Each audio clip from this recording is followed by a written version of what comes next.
Darwin. Tout comme dans le tableur Excel proposé par Microsoft, il vous est possible de choisir de quelle manière vous souhaitez que vos différentes tâches apparaissent dans ce tableau-ci. Pour cela, vous avez par exemple la possibilité de trier ces données afin de choisir l'ordre d'apparition de vos tâches.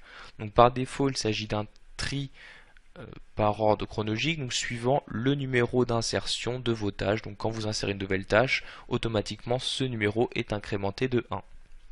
Pour changer cet ordre de tri, différentes manières vous sont proposées. Par exemple, vous pouvez passer par l'intermédiaire de l'onglet affichage. En cliquant ici sur le bouton trier, vous aurez à choisir le critère de tri. Donc par défaut, comme je l'ai dit, il s'agit ici de numéros. Vous pouvez par exemple trier suivant la priorité. Donc en cliquant sur priorité, automatiquement le tri est modifié. Donc vous voyez par exemple ici, si on regarde bien les numéros, l'ordre a bien été modifié.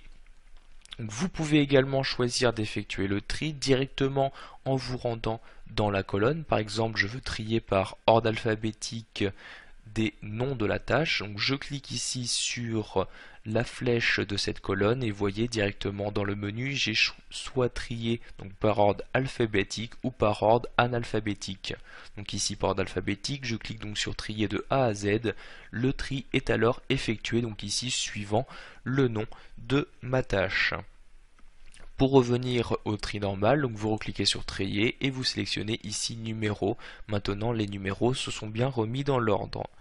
Il vous est également possible de regrouper vos différentes tâches suivant les informations. Donc pour cela, vous vous rendez dans l'onglet affichage dans cette partie-là, donc la partie groupe et par, et vous allez choisir suivant quels critères vous souhaitez donc effectuer un groupe de tâches. Donc vous voyez, vous avez ici les critères actif, inactif, durée, état, etc. Je vais par exemple les grouper suivant les priorités, pardon. Donc je clique sur priorité. Les groupes sont alors créés. Donc vous voyez ici des priorités donc de 200 à 299, 400 à 499, etc. Donc pour m'afficher différents groupes. Pour rechanger de groupe, rien de plus simple, vous recliquez sur le même menu et rechoisissez donc le critère de groupe que vous souhaitez utiliser, par exemple la durée. Donc vous voyez toutes les tâches qui durent une journée, toutes les tâches de 3 jours, de 4 jours, etc. Enfin, nous allons voir comment filtrer nos données, c'est-à-dire choisir suivant un critère quelles données nous voulons afficher. Donc tout d'abord, je vais supprimer ici mon groupe, donc là je sélectionne aucun groupe comme ceci.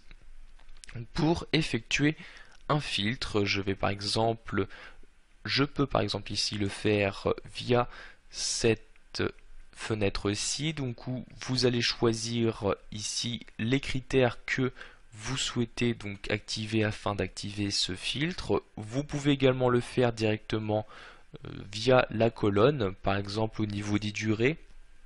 Vous avez ici donc un premier critère de filtre suivant les valeurs. Vous ne souhaitez afficher les tâches que de 4 jours.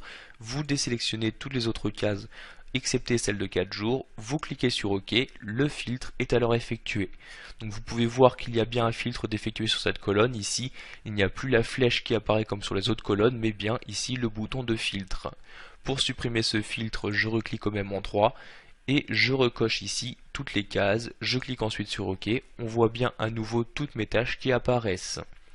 Vous pouvez également filtrer, donc non pas en sélectionnant une valeur, mais en utilisant ici différents filtres automatiques qui vont vraiment dépendre cette fois-ci du type de données qui est inséré. Ici il s'agit de durée, j'ai donc accès à différents filtres numériques dans le cadre de date, comme ici dans la colonne début. Si je regarde au niveau des filtres, vous voyez donc ici ce ne sont pas les mêmes qui me sont proposés car il s'agit ici cette fois-ci de filtres chronologiques. Enfin, nous pouvons ici retrouver au niveau des textes des filtres de texte à ce niveau-là. Donc par exemple ici je veux afficher les tâches de demain, je clique donc sur demain, vous voyez demain je n'ai aucune tâche de prévue. Les tâches d'aujourd'hui, donc je reclique sur filtre, je sélectionne aujourd'hui, cette fois-ci j'ai bien une tâche qui apparaît.